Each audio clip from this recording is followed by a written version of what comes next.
نہیں ہے، کیونکہ اگر موت کو حکومت کے ذریعے ٹالنا ممکن ہوتا تو فرعون کو کبھی بھی موت نہیں آتی، موت کو اگر وزارت کے ذریعے روکا جا سکتا تو ہمارا محمود کو کبھی بھی موت نہیں آتی، موت کے چنگل سے اگر قوت و طاقت کے زور پر بچ جانا ممکن ہوتا تو رستم اور سہراب کبھی بھی نہیں مرتے، موت کو اگر حکمت و دانائی کے ذریعے ٹالنا ممکن ہوتا تو لقمان اور استو کو کبھی بھی موت نہیں آتی، موت کو اگر نبوت رسالات کے زور پر روکے جانے والی چیز ہوتی تو سرور کائنات کو کبھی بھی موت نہیں آتی۔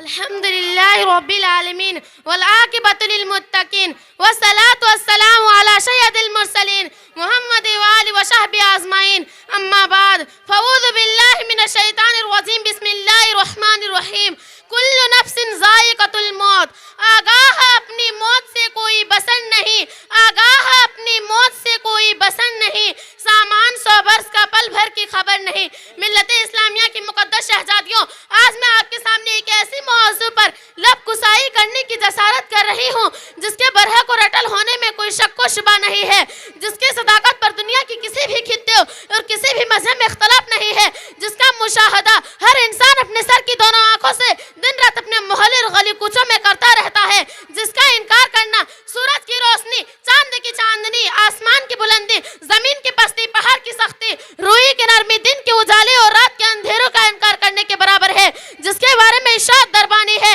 کل نفس ذائقۃ الموت، ہر جاندار کو موت کا مزہ چکھنا ہے، جس کی حقیقت سورہ رحمان میں یوں بیان کی گئی ہے، کل من علیہا فان ویبقی وجہ ربک ذو الجلال والاکرام، زمین پر رہنے والی ہر چیز فنا ہو جائے گی، صرف تیرے رب کی ذات باقی رہے گی جو بلند شان اور عظمت و رفعت والا ہے۔ میری قابل صد احترام سہیلیوں، مذکورہ والا دونوں آیتوں سے معلوم ہوتا ہے کہ موت کے چنگل سے دنیا کا کوئی بھی فرد، دنیا کا کوئی بھی قوم، دنیا کا کوئی بھی گروہ، دنیا کا کوئی بھی ملک اور دنیا کا کوئی بھی حکومت و سلطنت اپنے آپ کو نہیں بچا سکتی ہے۔ یہ آیتیں ہمیں بتا رہی ہے کہ موت کے لمبے ہاتھ مسلمان سے لے کر کفر تک، انبیاء سے لے کر اولیاء تک، عالم سے لے کر جاہل تک، امیر سے لے کر غریب تک، بچہ سے لے کر بوڑھا تک، مرد سے لے کر عورت تک، عقل مند سے لے کر پاگل تک، انسان سے لے کر جانور تک، ہر ایک کے پاس پہنچتی ہے۔ ان آیتوں میں ہمارے لیے یہ سبق ہے کہ موت نہ تو فرعون جیسی متکبر کو چھوڑتی ہے اور نہ ہی موسیٰ جیسی کلیم اللہ کو بخشتی ہے،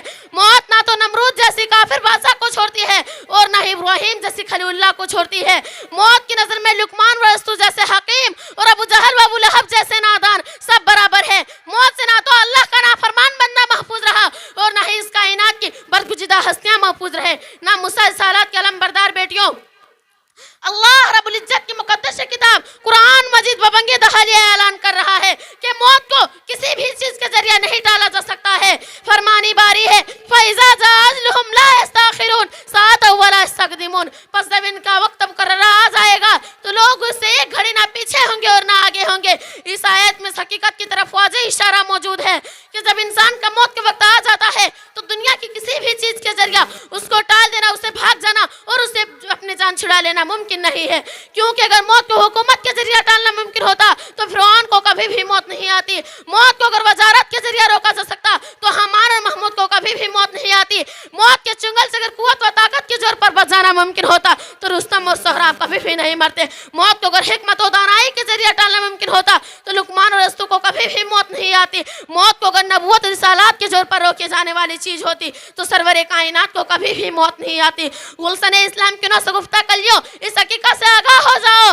کہ اس داری فانی سے ہر جاندار کو کوچ کر کے عالم آخرت کی طرف جانا ہے، اس حسین دنیا کو آباد کرنے والے ہر جاندار کو فنا ہونا ہے، اس کائنات میں بسنے والے ہر جاندار کو موت سے افسوس اور موت کا کڑوا گھونٹ پینا ہے، کیونکہ اللہ تعالیٰ کی ذات کے علاوہ کسی بھی ذات کو بقائے اور دوام حاصل نہیں ہے۔ اس بات کو مت بھولو کہ موت بڑی خوفناک چیز ہے، دل دہلا دینے والی ہے، ہوش اڑا دینے والی ہے، اوسان خطا کر دینے والی ہے، لذتیں مٹا دینے والی ہے، چین و سکون ختم کر دینے والی ہے، راحت و آرام رخصت کر دینے والی ہے، شہروں کو ویران اور بستیوں کو اجاڑ دینے والی ہے، محلوں کو تباہ و برباد کر دینے والی ہے۔ اس حقیقت سے غافل مت رہو کہ موت باپ اور بیٹے میں، ماں اور بیٹی میں، بھائی اور بہن میں، شوہر اور بیوی میں، عاشق اور معشوق میں، استاد اور شاگرد میں، رعایا اور حاکم میں تفریق اور جدائی کر دینے والی ہے، ایک بے رحم چیز ہے۔ اس بات سے اچھی طرح خبردار ہو جاؤ کہ موت کی نظر میں نہ امیر و غریب کی تفریق ہے، نہ بادشاہ اور یا کی، نہ حاکم و محکوم کی، ہر ایک اسی خاک میں سونا ہے، ہر ایک انہیں مرحل سے گزرنا ہے،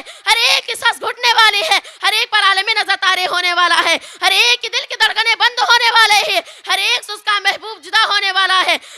اس کے مال اس کی دولت ختم ہونے والی ہے. ہر ایک وہ ہست و تنہائی کے گھر سانپ اور بچھو کے گھر یعنی قبر سے سابقہ پڑھنے والا ہے. مکتب حضا کی ہونہار بہنوں، حضرت انس رضی اللہ عنہ فرماتے ہیں کہ زمین ہر دن یہ اعلان کرتی ہے کہ حضرت آدم کی اولاد تو میری پیٹھ پر چل رہا ہے مگر تیرا ٹھکانہ میرے پیٹ میں ہوگا. تو میری پیٹھ پر خوب خوشیاں منا رہا ہے مگر میرے پیٹ میں آ کر اسی طرح رونا ہے. تو میری پیٹھ پر خوب شوق سے مال جمع کر رہا ہے مگر میرے پیٹ میں ندامت اٹھائے گا. تو میری پیٹھ پر آرام سے حرام مال کھا رہا ہے مگر میرے پیٹ میں تجھے کیڑے کھانے پڑیں گے. تو میری پیٹھ پر تکبر سے چل رہا ہے مگر میرے پیٹ میں ذلیل اور رسوا ہوگا. تو میری پیٹھ پر بڑے سرور اور فخرگاہ انداز سے چل رہا ہے مگر میرے پیٹ میں مغمون اور پریشان رہے گا. تو میری پیٹھ پر روشنی میں چل رہا ہے مگر میرے پیٹ میں تجھے اندھیروں میں رہنا ہوگا. تو میری پیٹھ پر مضمون میں رہتا ہے مگر میرے پیٹ میں تجھے تنہا رہنا ہوگا. اس لیے میری قابل اکرام ماؤں اور بہنوں، اب ہوش میں آ جاؤ، غفلت کی زندگی سے توبہ کر لو، اللہ کی ذات سے محبت کر لو. اس فانی زندگی کے جھمیلوں میں پڑھ کر اپنی دامی زندگی کو برباد مت کرو،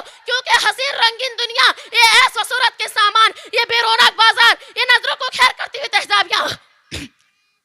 یہ بھڑکیلے لباس، یہ چمچماتے زیورات، یہ ہنستے مسکراتے اور فات لگاتے چہرہ، یہ عالیشان عمارت، یہ اونچے اونچے محلات، یہ حویلیاں اور بالخانے، یہ پھولوں اور پھلوں سے لادے ہوئے باغات، وسیع و عریض دنیا کی جتنی بھی دلکش چیزیں ہمیں نظر آ رہی ہے وہ ایک نہ ایک دن ختم ہونے والی ہے. اس لیے ان چیزوں سے دل مت لگاؤ بلکہ مرنے سے پہلے موت کی تیاری کر لو. اللہ تعالیٰ ہمیں ان تمام باتوں پر عمل کرنے کی توفیق عطا فرمائے. آمین ثم آمین. جاگنا ہے جاگ لے افلاک کے سائے تلے، کہ جاگنا ہے جاگ لے افلاک کے سائے تلے، حشر تک سوتا رہے گا خاک کے سائے تلے. وما علینا الا البلاغ المبین.